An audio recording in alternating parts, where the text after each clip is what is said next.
देखिए इसने क्या बोला है, from the following details find out the working capital requirement of G Limited on cash cost basis. Sales दे रखी है 3 मंथ के क्रेडिट पर 60 लाख, मटेरियल कंज्यूम्ड 18 लाख है और सप्लायर ने 2 महीने का क्रेडिट पीरियड दिया हुआ है। वेजेस 1140 है और 1 मंथ इन अरियर यानी 1 मंथ के लिए आउटस्टैंडिंग रहती है। कैश मैन्युफैक्चरिंग एक्सपेंसेस आउटस्टैंडिंग दे रखे हैं, यानी सीधे लाइबिलिटी का अमाउंट दे दिया कि आपके जो आउटस्टैंडिंग मैन्युफैक्चरिंग एक्सपेंसेस हैं वो 90,000 हैं और ये 90,000 का जो पीरियड है वो 1 मंथ है। तो क्या इससे मैं टोटल मैन्युफैक्चरिंग एक्सपेंसेस निकाल सकता हूं कि कितने रहे होंगे? हाँ सर। कैसे निकालूंगा? अगर मैन्युफैक्चरिंग एक्सपेंसेस के लिए आपने अगर फॉर्मूला लगाया होगा तो क्या किया होगा, देखिएगा, टोटल मैन्युफैक्चरिंग एक्सपेंसेस को डिवाइड बाय 12 किया होगा तो वो 90,000 आया होगा। मल्टीप्लाई 12। तो यानी अगर मुझे टोटल अमाउंट निकालना है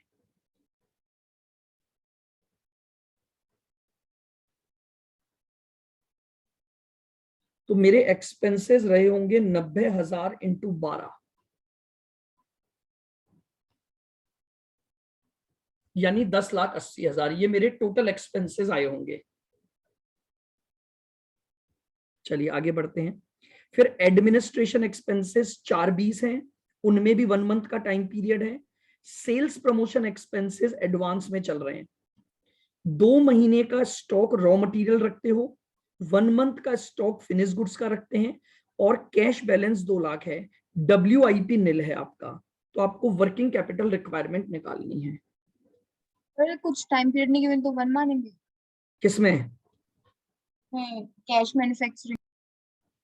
दे ही रखा है ना 1 मंथ इन अरियर, क्यों नहीं दे रखा time period?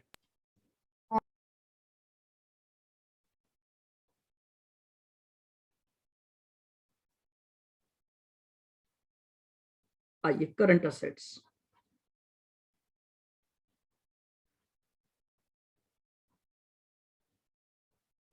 Stock of raw material निकालते हैं सबसे पहले। तो रॉ मटेरियल की वैल्यू दे रखी है 18 lakh divided by 12 into 2।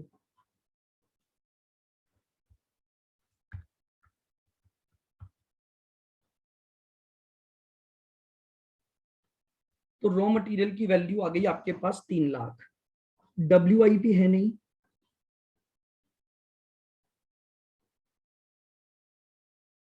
Stock of finish goods. तो फिनिश गुड्स में आप क्या क्या लोगे? 18 लाख का तो रॉ मटेरियल लोगे, प्लस 1140 की वेजेस लगी होगी, प्लस मैन्युफैक्चरिंग एक्सपेंसेस लगे होंगे 1080 के,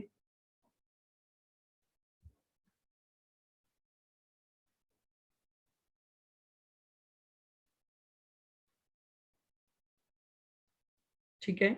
अब यहां पर फिर वही बात आ गई कि स्टॉक ऑफ फिनिश गुड्स को मैं फैक्ट्री कॉस्ट पर लूं या टोटल कॉस्ट पर लूं। अब देखिएगा आपके इंस्टीट्यूट ने इसे भी फैक्ट्री कॉस्ट पर ले लिया, जबकि जब तक रूल वैसे ये होता है कि जब तक फिनिश गुड्स ना बोले तो एडमिनिस्ट्रेशन जुड़ने चाहिए। बट अब कई बार हमारे एग्जाम्स में ये समस्याएं आ जाती हैं कि हमारे पास हम एडमिनिस्ट्रेशन को जोड़ें या ना जोड़ें।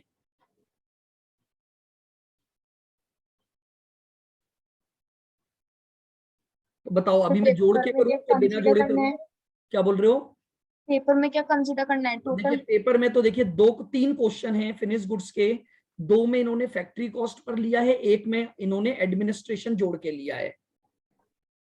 तो अब ये हम कुछ नहीं कर सकते कि पेपर में क्या करना है।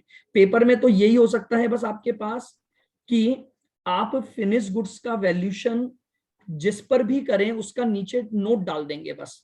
भाई आप जब आंसर लिखेंगे तो आंसर के वहां पर जो स्पेस होगी आपके पास टाइपिंग के लिए, उस टाइपिंग की स्पेस में आपको नोट डालना पड़ेगा आप जिस पर भी वैल्यूशन करना चाहते हैं। मैं अभी ले रहा हूं, मान लो एट फैक्ट्री कॉस्ट,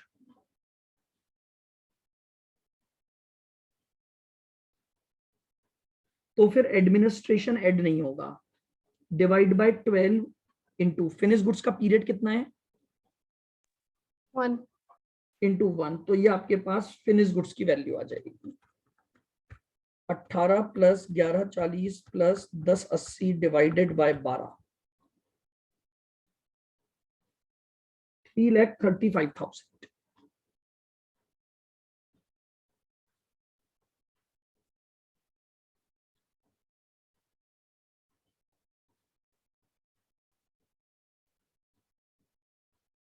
डेटर्स, आपकी टोटल सेल्स में से क्या कोई कैश सेल्स है क्या कुछ?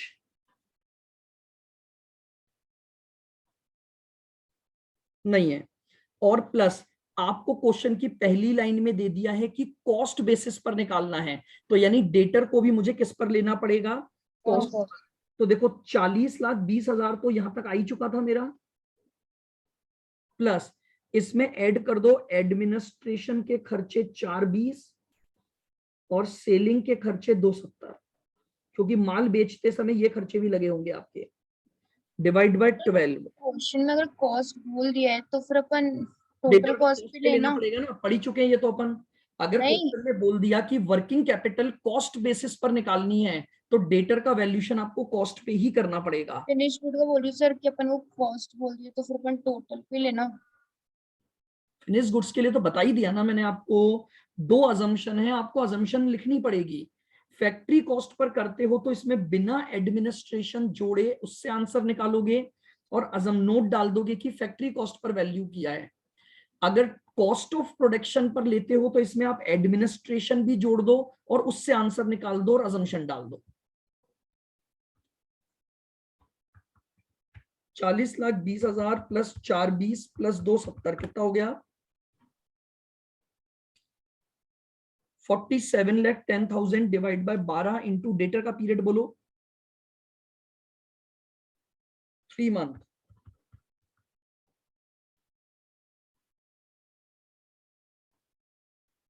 ग्यारह 77,500।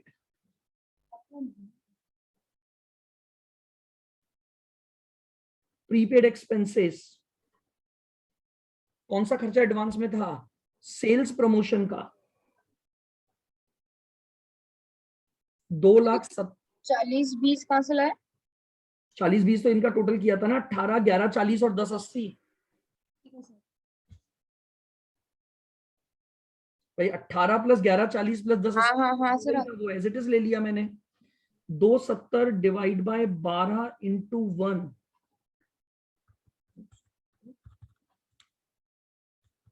270, तो ये आ गया 22,500। ये प्रीपेड खर्चे आ गए।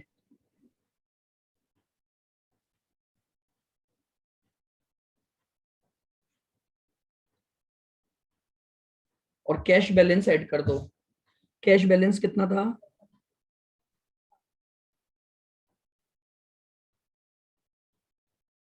2,00,000 टोटल करो,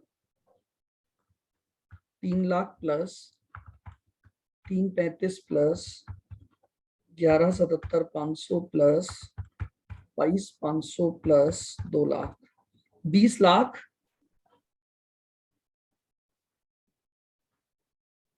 35,000।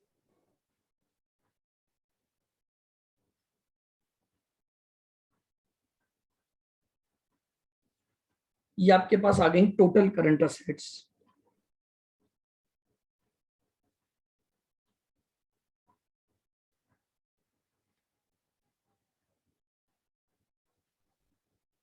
करंट लाइबिलिटीज,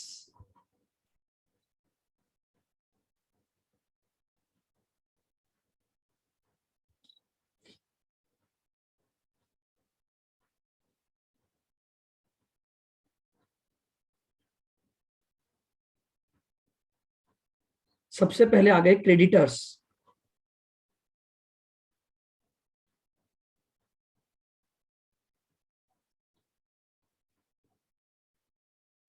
अट्ठारह डिवाइड बाय 12 इंटू 2,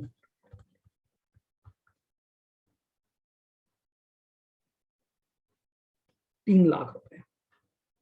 क्रेडिटर के बाद आपके पास है आउटस्टैंडिंग वेजेस,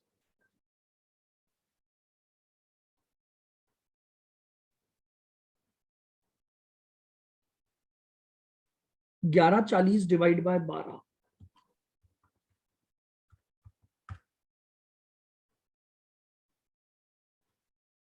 ये आ गई 95,000।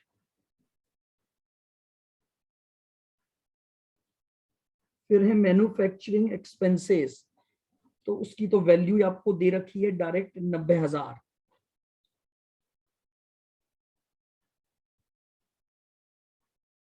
फिर है एडमिनिस्ट्रेशन एक्सपेंसेस, उसके भी पेड एज अबव यानी 1 मंथ ही है, 420 divide by 12,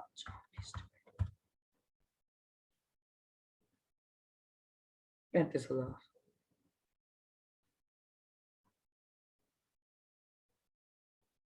total current liability निकाल लो, 35 प्लस 90 प्लस 95 प्लस 3 लाख, 5,20,000।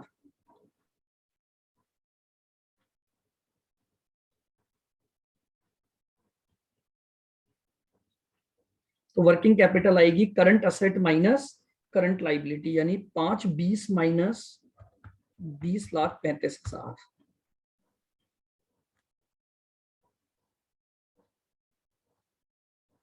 ये लीजिए 15,15,000 आपके पास वर्किंग कैपिटल आ गई। बस एक चेंज आ जाएगा, बस फिनिश गुड्स का वैल्यूएशन आप जिस पर करोगे उस अकॉर्डिंग आपका आंसर चेंज हो जाएगा। तो देखिए अब आपको पेपर में इतनी स्पेस तो मिलती है, तो आपको क्या है, अजम्पशन बेस्ड क्वेश्चन अगर आता है तो वो करना पड़ेगा, क्योंकि अब आपको टाइप करना है। तो अगर वो ये मानते हैं कि भाई आप करंट असेट्स का टोटल बताओ, तो आपके पास अजम्पशन बेस्ड आंसर चलेगा कि भाई करंट असेट्स का टोटल 20,35,000, अगर फिनिश गुड्स को वैल्यूड एट फैक्ट्री कॉस्ट है तो, और अगर finish goods valued at cost of production है तो ये अमाउंट चेंज हो जाएगा। तो अगर ऐसे कोई क्वेश्चन आते हैं तो आपको जाना भी उसी तरह से आंसर पर पड़ेगा। अब मुझे बताइए, अब आपको इस चैप्टर में अब ये सारा फॉर्मेट वगैरह सब कुछ याद हो गया क्या?